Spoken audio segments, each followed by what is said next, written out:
Now, you had a good list that you brought up about those three qualities. For me, I think those three qualities are givens, okay? But the only other thing that I would add is when it's a sales rep, I have two other items that I add to the list.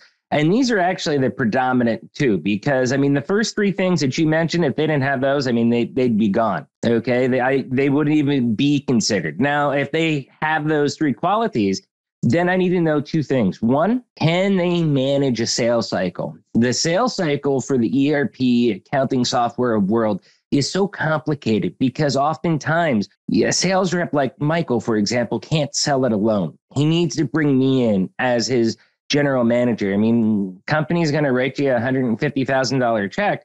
They want the warm and fuzzies, like who's behind Michael. He's not some weird lone wolf just trying to get our banking info, right? You know, they want to feel that there's them.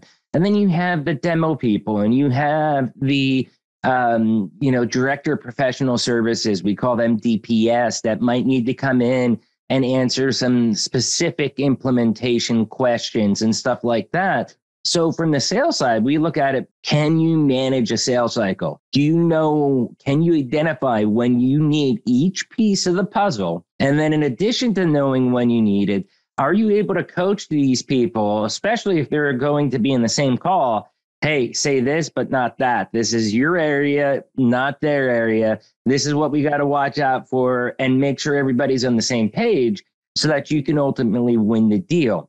The second part of it is, can they build personal relationships? The countless deals I've won over the years that I was the more expensive.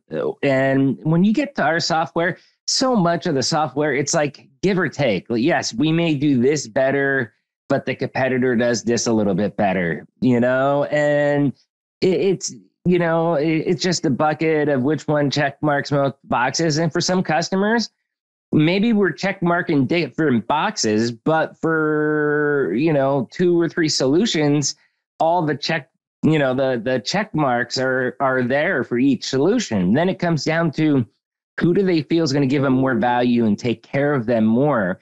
And it's really up to the sales rep to be able to build that personal relationship with their main contact, hopefully the decision maker, but sometimes in our world, it's not the decision maker, and you've got to build it with the influencer. And can they build that relationship? If they cannot manage a sales cycle or build a relationship, then even if they hit the other three qualities, they wouldn't be of much value for us. And I don't know, I've kind of staked my career on those two qualities as a sales rep, myself, going through many sales cycles for a lot of different industries. It was always about managing the sales cycle, setting expectations, and then building relationships, getting people to like me, saying the thing that everybody's thinking, but nobody wants to say. And even if I look corny or quirky saying it, I'll say it just to get their laugh. And it just kind of builds the trust that, David, I think he's going to take care of us. And I think he's going to be the best solution to go with. And that's what we try to do.